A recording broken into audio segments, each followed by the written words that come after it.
those who are watching this program around the globe take this opportunity that we, as you know, the time is short due to the Mondays.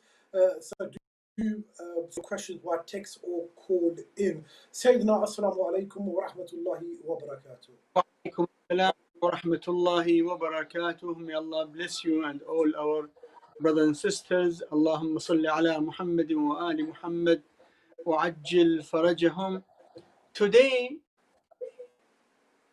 many mu'mineen are remembering a great shaheed who is Janabe Maytham At-Tammar, Misam At-Tammar. Misam At-Tammar was one of the sincere followers of Amir al-Mu'mineen Ali alayhi salam, and he was always mentioning the tributes of Amir al-Mu'mineen, up to the extent that the tyrant rulers of the Umayyad government chopped his tongue and killed him. They chopped his hands, legs, and then at the end they cut his tongue. Misam At-Tammar is a great mu'min who must be remembered always, especially when in this age people claim something called the freedom of speech. We need to make a prize of freedom of speech after the name of Misam At-Tammar, who gave his life for speaking the truth. He knew that if he keeps quiet, he will not be killed, but he insisted on saying the truth, and he gave his life in the noble way of saying the truth. Mitham At-Tammar. Today's world should know that the so-called Muslim regimes,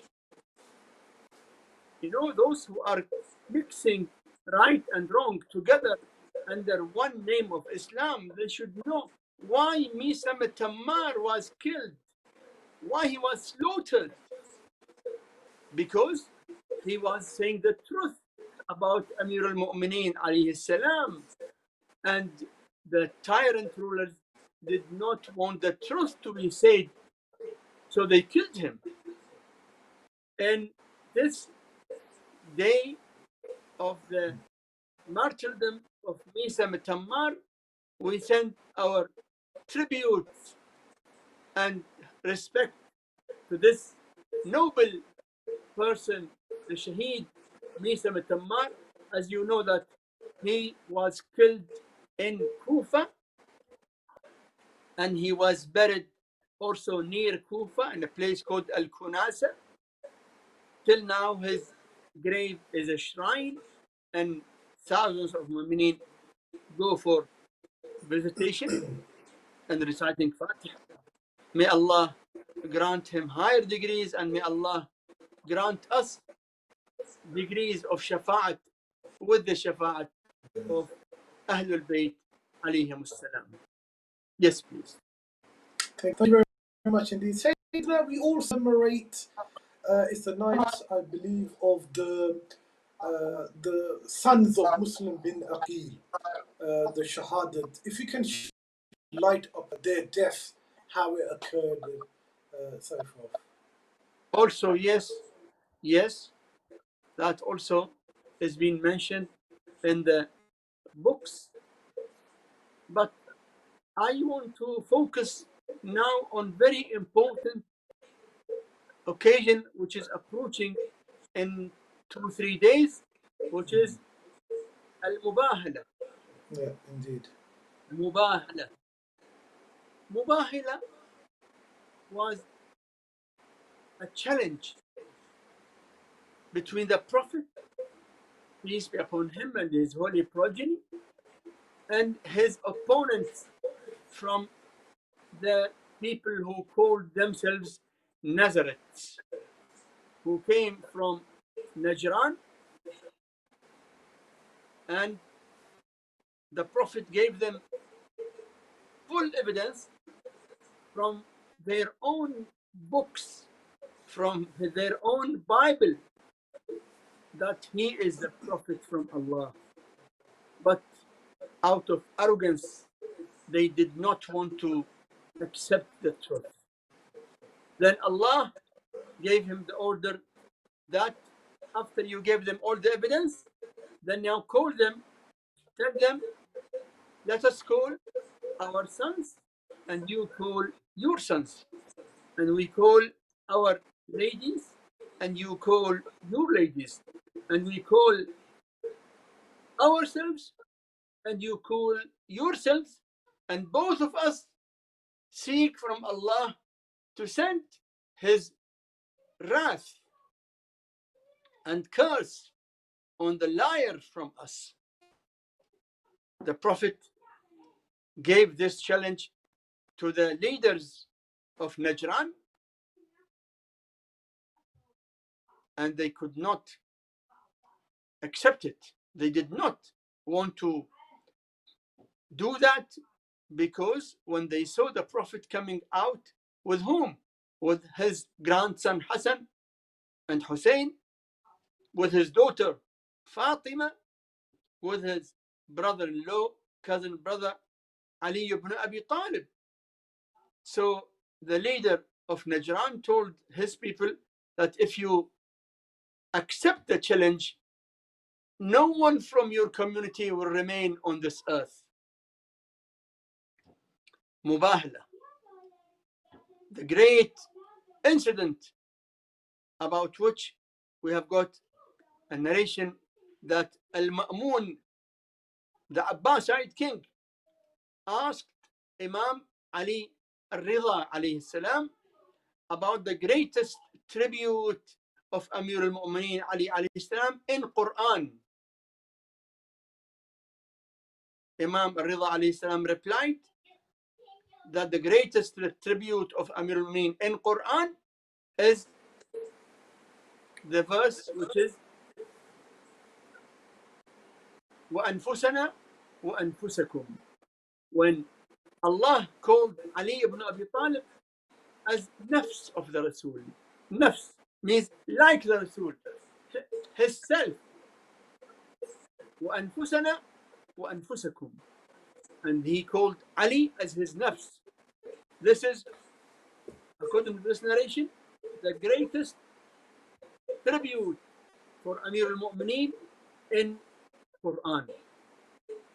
We, in the day of Mubahala, need to talk to the non-Muslims and try to initiate healthy debate and dialogue with them, to invite them to read Islam, to read Quran, to look at the evidence, and then decide.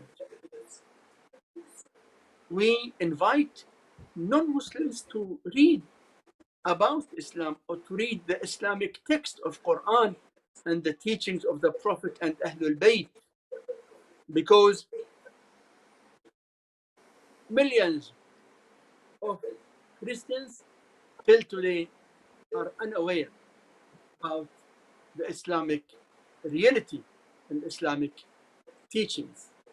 And the Mubahala anniversary is a very good chance for every Muslim to talk to non-Muslims about Islam, as the Prophet himself, peace be upon him and his whole progeny, spoke and invited the non-Muslims to Islam. Thank you very much indeed, Sayyidina. Sayyidina, Assalamu alaikum.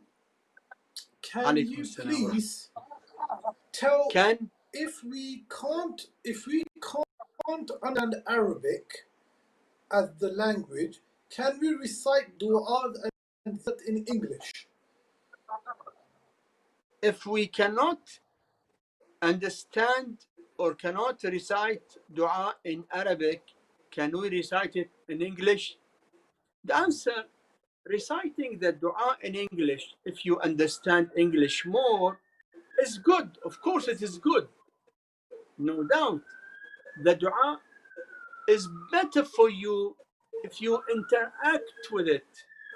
Even we have got a narration from the Imam that always take from the dua what your heart, what appeals to your heart, what appeals to your heart.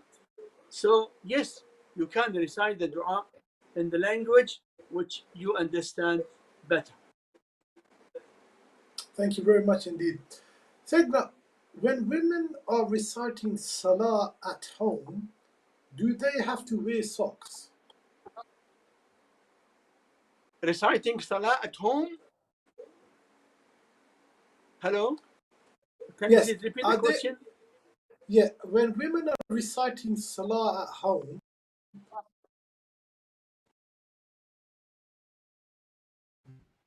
So what is the question, please?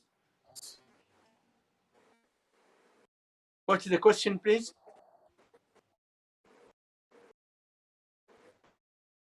There's some technical problem. I cannot hear.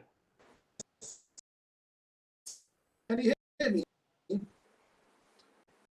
No, I cannot hear the question. You told me reciting Salah at home, then?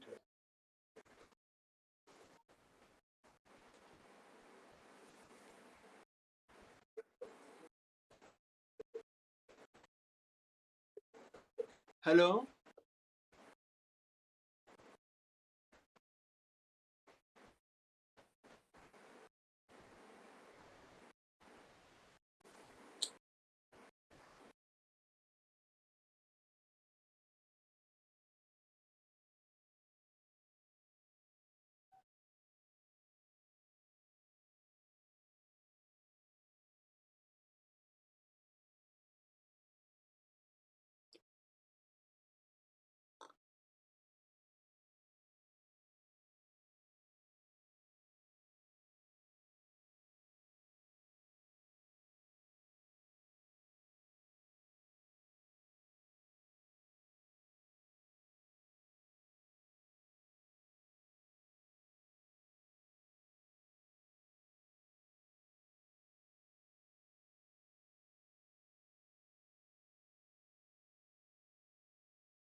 Now? Yes, Sayyidina. Hello? Hello? Yes?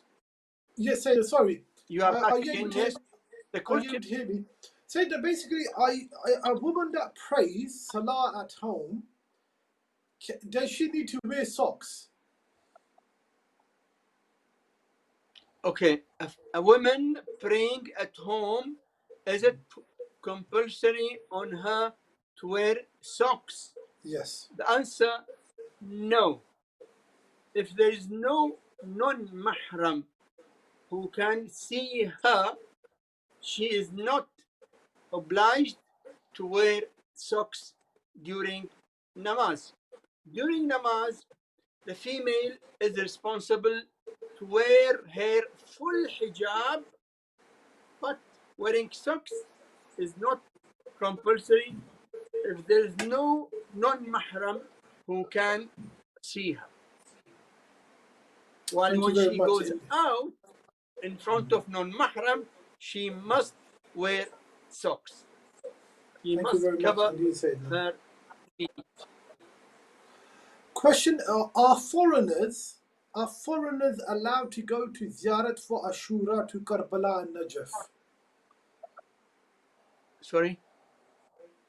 Are foreigners allowed to go to? I think what they mean to say is non-Muslims allowed to go for Ziyarah for Ashura or for Karbala or Najaf. Yes, of course. Yes, of course. Many non-Muslims are going for ziyarat, and you don't know, maybe this ziyarat will guide them to the light of the truth and light of Islam. In fact, we should encourage non-Muslims to go for ziyarat. At least they will see in ziyarat the values, the real values of the human beings, the real human values. Because people who go for ziyarat, Karbala, Najaf, Kazmin, Samarra, they see the practical values of real Islam, how people are helping one another, how people are caring for others, how people are sacrificing for others. So the values which are not found but only in the books, but you will find the practical values of best human values in the ziyarat. So it is very good to encourage non-Muslims to go for ziyarat and see themselves, and that can be hopefully reason for them to see the light of Islam, inshallah. Say that in the light of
Assalamu alaikum.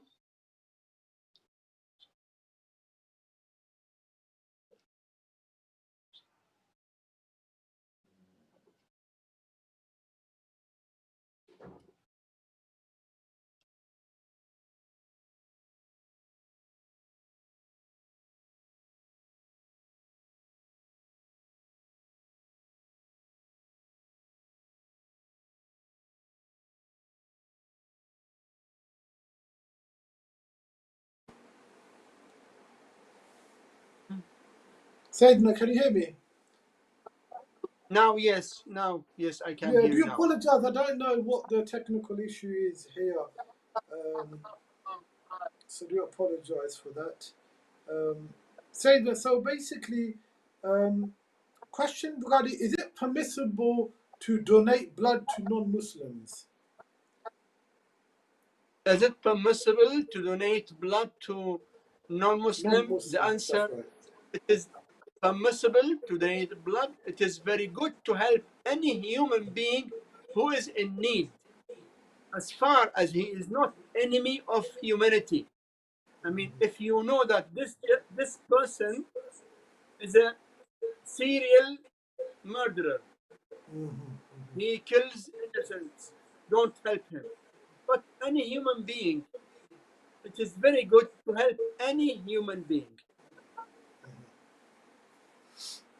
Thank you very much. Sayyidina, regarding the latest information from our Maraji in terms of commemorating the majalises of Abu Abdullah al-Hussain alayhi salam, they have recommended to do via social media online majalises.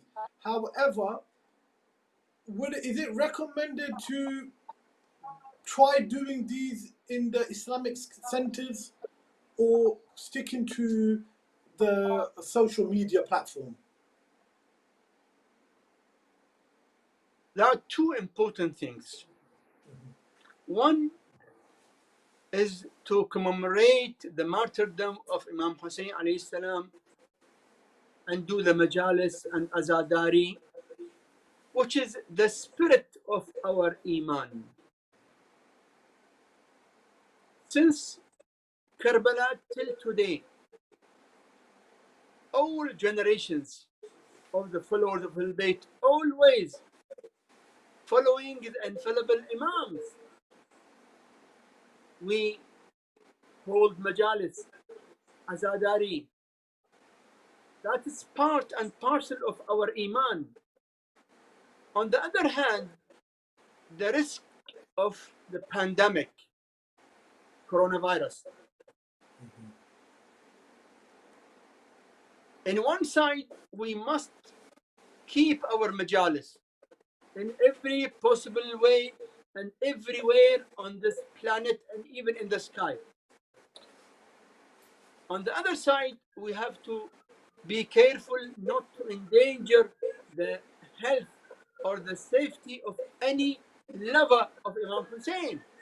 We don't want to do something to harm any azadar, any lover of Imam Hussain, and cause him, infection.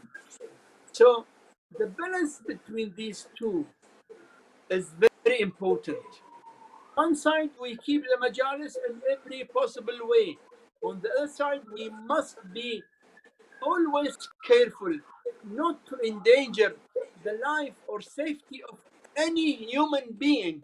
What about lovers of Imam Hussain alayhi salam? So we cannot risk the safety or the health or the life of anyone at all, especially lovers of Imam Hussain alayhi salam. We keep the majalis with all health precautions. Keep it online, keep it through the applications, social media, anyway. But we are not allowed to endanger the safety, the health, the life of anyone. Thank you very much indeed, Sayyidina. Sayyidina, during the Sunnah prayers of our Fard's prayers, can we recite, for example, the Salah of Ziyarah with the two niyas? So, for example, between Maghrib we got two. Can we recite the Sunnah with the niyyah of Ziyarah as well as the Sunnah of Maghrib? Yes. If, for example, you want to recite the nafila of Maghrib, or nafila of Zuhr, or nafila of Asr, or any nafila, and you want to recite namaz ziyarat, you can recite the nafila and gift the reward of it to the Imam. That is namaz ziyarat. Namaz ziyarat is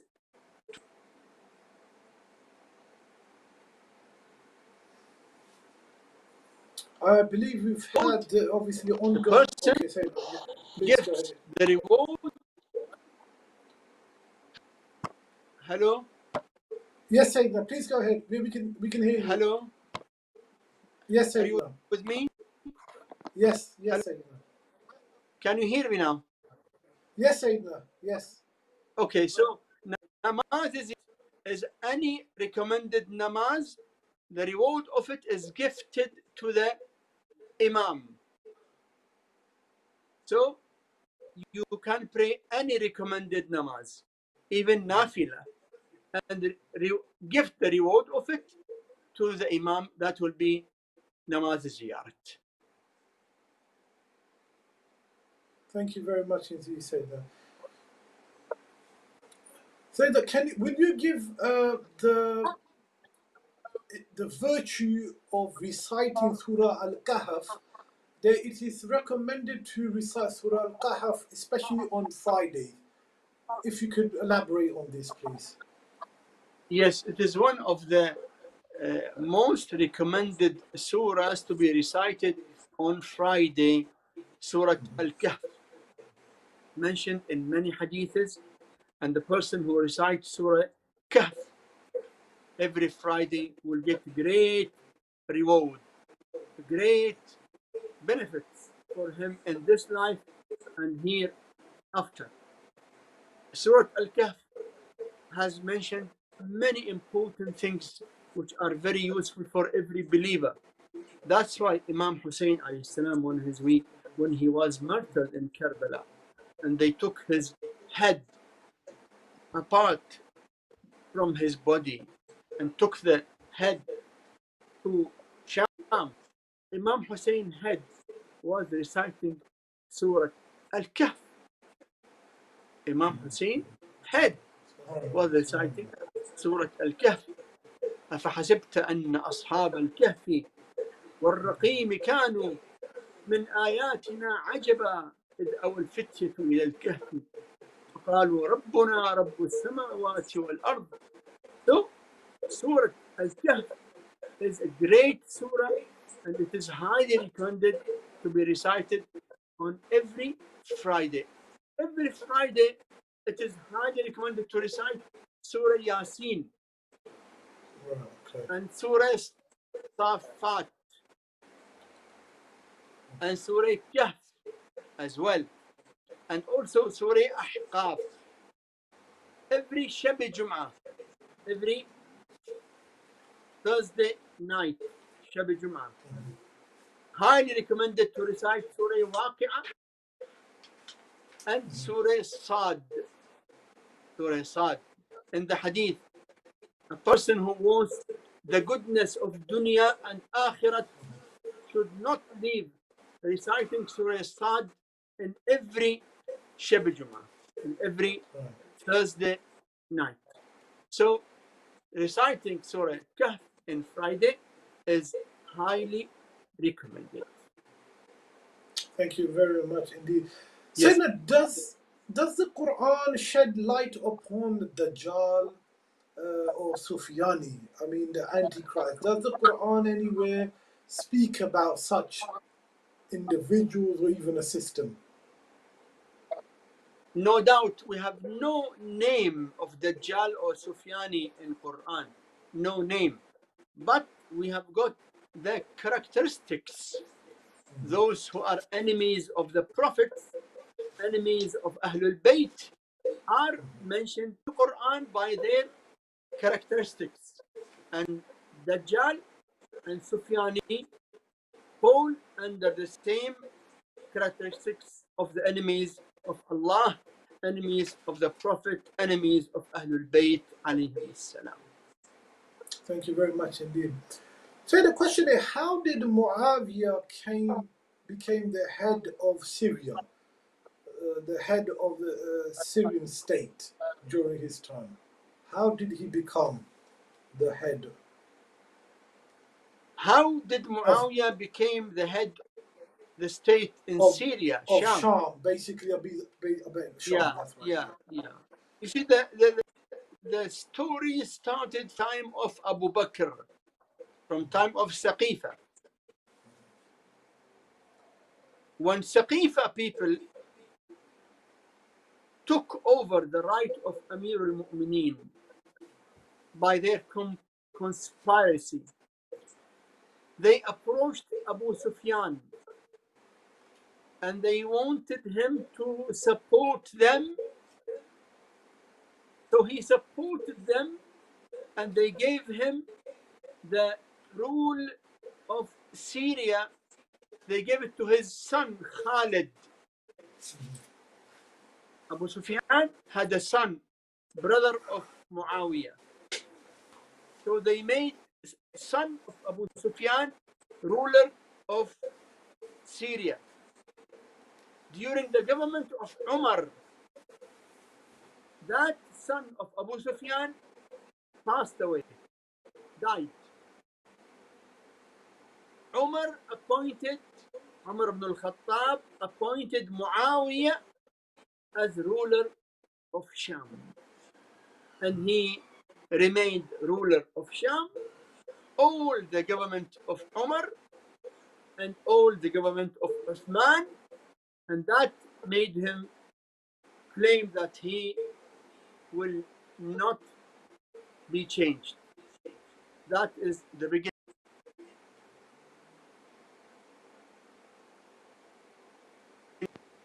Hello? Hello? Yes, Syed, yes, we Hello. can hear you. Yes, Bismillah. Are you with me? Thank you very much. Yeah, Syed, thank you so much. We do apologize to our viewers about the technical issues that we have occurred today. So, inshallah, we have asked the team in the studios to look into this. Syed, we know that obviously Muharram is around the corner. There's going to be a lot of people that will be going online to watch majalises. What other ways can we spread the message of Imam Hussain? Of course, there will be majority of people waiting for a particular time to watch a majlis of Imam Hussain. How can we make Muharram different this year compared to the rest of the Muharrams that we have comfortably listened to throughout the years in the comfort of our Imam Bargah? If you can shed light on this. You know, the crisis which we are going through, of course, there are many negative points in every crisis, but there are also positive points as well. Now, since many months, we are unable to have namaz jama'at, majalis, Juma namaz, but now we are able to make our voice reach to millions of people through social media, through the internet. There are many ways. So Muharram this year should become better than last year if we put more effort to make whatever possible to make our voice and the message of Imam Hussain alayhi salam reach to everyone, non-Muslims, Subhanallah. Subhanallah. non-Shias, through the social media. So we are hopeful that this year our active, sincere mu'mineen will try the best to enter the hearts of millions of people who don't attend Imam Bara, who don't come to masjid, but they are online. They have got social media applications. This year, Muharram should have a very important change in making the message reach to more people, especially those who don't know about Imam Hussain alayhi salam. And we have got many important things to say and to tell people. Oh, people, don't look at Islam from the angle of Taliban and ISIS and the terrorist groups. No, look at Islam from the reality of Imam Hussain alayhi salam, how he gave everything for the security of human values, how he gave everything for the values of freedom and justice and piety. So we have lot of material and lot of important points to give people who want to know the truth in this Muharram, inshallah. Inshallah. So, in terms of those people who take part in donations, those people who take part in the niyaz of Imam Hussain alayhi salam, how would you recommend them to take part in such very good actions in terms of doing taqseem of the niyaz of Imam Hussain? If it's not in the Imam Bargah, how should they donate towards, for example, the Majlis of Abu Abdullah? This, especially this time.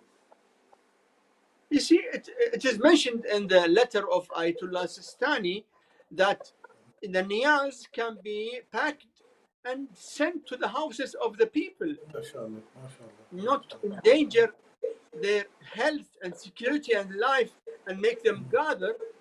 Rather, you can send it to the houses of mu'mineen and deliver it on their houses and keep them. They get the blessings of the niyaz and also they keep themselves and their families safe. Thank you very much indeed, Sayyidina. Sayyidina, question here from a brother saying that I feel quite depressed that some of my family members are not practicing Islam. So what can I do to help them change their ways? You don't feel depressed at all. Allah in Quran says, فَلَا تَذْهَبْ نَفْسُكَ عَلَيْهِمْ حَسَرَاتٍ. Allah tells the Prophet, you know, the sensitive heart of the Prophet cannot be compared with our hearts. The Prophet, he used to feel very sad why people are away from the truth. Allah told him, don't feel depressed. We also tell the mu'mineen, don't feel depressed. If some people don't obey Allah, it is their own decision. What our responsibility is to explain to them the truth as much as we can. We are not responsible to convince them. We are not responsible about the result. We are responsible to say the truth. That's it. You try your best to explain to your family members the truth, the true and the reality of Islam and life, and tell them that the successful life, the happy life, cannot be achieved at all away from the creator of life, Allah subhanahu wa ta'ala. And you cannot get the happiness if you are away from the pious divine leaders, the Prophet and his holy progeny. If they accept your argument, good. If they don't accept, that's it. Only do whatever possible, whenever possible, to explain to people. As Allah said, إِنَّمَا أَنْتَ مُنذِرٌ لَسْتَ عَلَيْهِمْ بِمُسَيْطِرٍ. You are only a warner. You are not controller over people. So don't be upset. Just try your best to explain to them, and also keep always praying for their hidayat, inshallah. Inshallah, thank you very much indeed. So now this year, unfortunately, the borders are not open to go and do ziyarah of Imam Hussain in Karbala. And I believe during Arba'een as well, foreigners will not be allowed.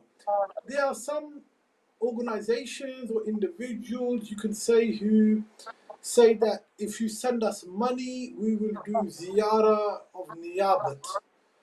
Is this something allowed, or should a person save that money and then go to the ziyarah, him or herself? Please shed light upon this. I mean, both are good. You see, if you are unable to go for ziyarat, it is good to give money to someone who can go to ziyarat. And it is good to do whatever you can do, either to go personally or to send someone on your behalf to perform the ziyarat. Nowadays, you can do ziyarat virtually on the internet. You can go to the website of the shrine of Imam Hussain, and you can see the shrine live and recite a ziyarat. And that is a ziyarat after all. It is a ziyarat after all. Thank you very much. And he said, unfortunately, due to the very short of time, and obviously apologies to our viewers about the technicalities we face today, we've come very close to the Maghrib prayer. Sayyidina, if you can finish off with a few wise words, please. I would like to remind everyone to do whatever possible in conveying the message of mubahala in mubahala. And then when Muharram starts, the message of Imam Hussain, especially to those who don't know about Imam Hussain, I'm responsible, you are responsible, everyone from the followers of Imam Hussain alayhi salam is responsible to do whatever possible to convey the message of Hussain alayhi salam. May Allah keep all of us with the sincere servants and followers of Imam Hussain alayhi salam. اللهم عجل بوليك الفرج والعافية والنصر وانصر ناصريه واخذل الخاذلين. اللهم صل على محمد وآل محمد وعجل فرجه. Thank you very much indeed to our Islamic scholar. I'd like to apologize once again to our viewers due to the technical issues that we face. Inshallah, will be better next week. Keep our Islamic scholar